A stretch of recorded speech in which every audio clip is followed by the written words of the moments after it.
유네스코 세계유산으로 등재된 1300년 역사의 일본 교토의 기요미즈 사찰. 교토 전경이 한눈에 들어오는 산 절벽에 빼어난 건축미를 자랑하는 본당이 서 있습니다. 절을 세운 다무라마로 장군은 삼국지의 관우처럼 일본에선 최고의 무장으로 신격화된 인물입니다. この清水寺はまた一方で京都のシンボルと言ってもいいお寺です。今でも京都の人の熱い信仰の対象になっています。 일본서기엔 그의 가문이 도레인이라는 기록이 남겨져 일본에선 중국 출신 인물로 규정합니다. 하지만 다무라마로 장군은 백제계라는 주장이 제기돼 왔습니다.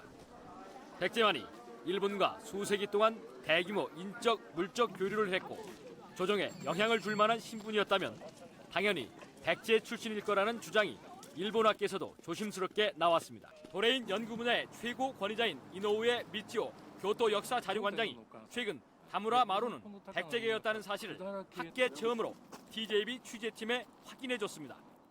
でこの坂上の田村村は実は渡来系氏族です。でしかも百済から日本にやってきて日本の各地に住み着いた渡来人の一人なんです。百済との大変ゆかりの深いお寺です。 삐탈진 곳에 대형 사찰을 조성한 솜씨도 백제계 장인들의 기술이라는 게 정설로 굳어지고 있습니다. 당시 일본 사찰을 주로 백제 기술자들이 세웠고 그 후손들이 지금도 명맥을 잇고 있다는 사실이 이를 뒷받침합니다. 백제가 위도광대에 일본에 절을 만드는 기술자들을 다 보내거든요. 이 기술자들 중에서 일부 집단이 지금 현재까지도 이어지고 있습니다.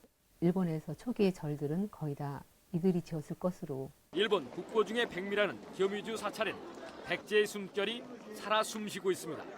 이처럼 일본의 중요 문화재 상당수가 백제인이 만들었거나 영향을 받은 것으로 속속 확인되고 있습니다. 지난 2001년 아키히토 일본 천황은 황실에 백제인의 피가 흐르고 있다는 폭탄 발언을 합니다. 국내에선 대서특필됐지만 일본은 당황한 모습 속에 정부와 언론은 침묵했습니다. 하지만 그의 발언은 다양한 기록에서 사실로 드러납니다. 속일본기에 따르면 고대 일본의 기틀을 확립한 50대 간무천황은 어머니인 다카노 니가사 황후가 백제 문영왕의 후손이라고 밝혔습니다. この高野新潟は百済系の渡来人だということです。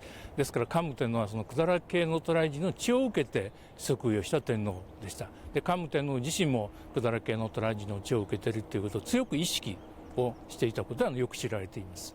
또 일본서기에는 34대 서명천황이 천도 후 궁궐을 백제궁으로 명명했고 서거하자 백제 대변이란 이름으로 장례식을 치렀다는 기록이 나옵니다. 일본 26대 왕인 개체천황 역시 백제와 혈연 관계란 주장이 새롭게 제기됐습니다. 그의 무덤에서 출토된 청동거울에서 사마의 남동생이란 글귀가 나오는데 사마는 일본에서 출생한 백제 문영왕의 또 다른 이름입니다.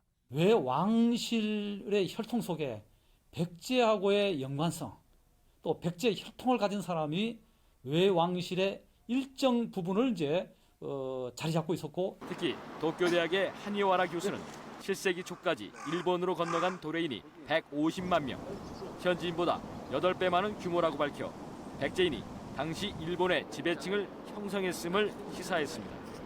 고대 일본을 지배했던 천황가의 뿌리가 백제계라는 정황은 여러 사료들을 통해 점차 입증되고 있어 명확한 사실로 굳어질 것으로 보입니다. 7세기 후반 일본의 수도였던 시가현 오미 지역의 한 신사.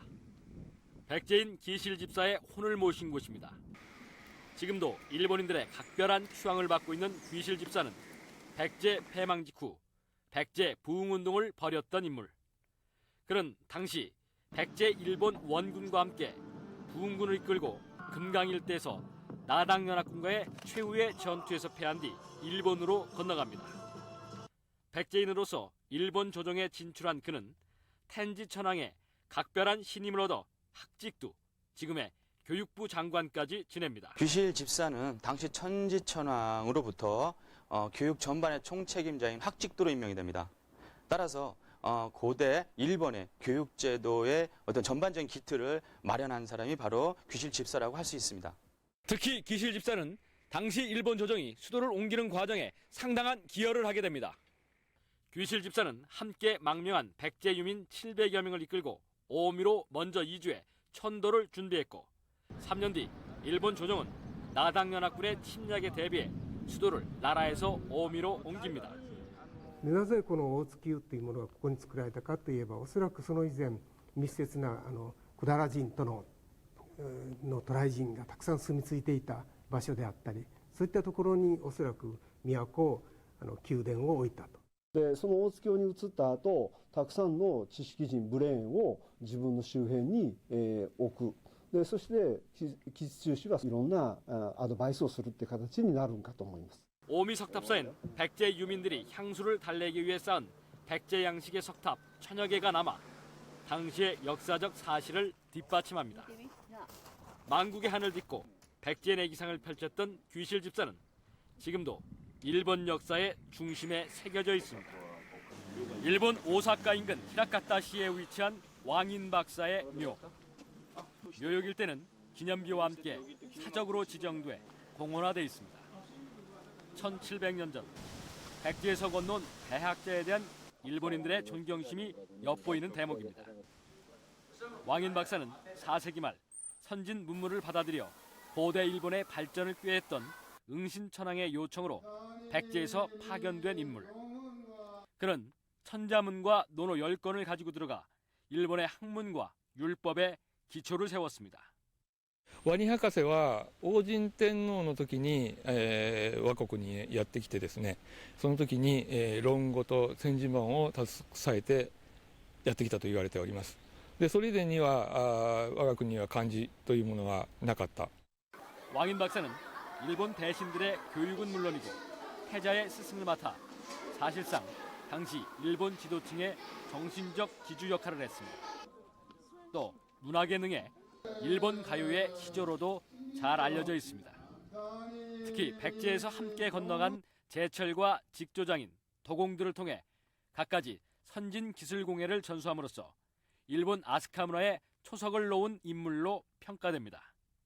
왕인 박사가 일본 열도에 왔기 때문에 비로소 이제 그 외인들이 문자 생활을 하게 되고 또 문화 생활을 할 수 있는 일본 고대 문헌 곳곳에서 그가 남긴 발자취를 확인할 수 있고 일본인들이 기념비를 세워 감사의 마음을 되새길 정도로 왕 박사는 지금도 일본의 영원한 스승으로 존경받고 있습니다. 왕이라는 단 한 사람의 백제인이 일본의 기틀을 마련하는 데 지대한 영향을 미쳐 지금도 일본인들의 각별한 추앙을 받고 있습니다.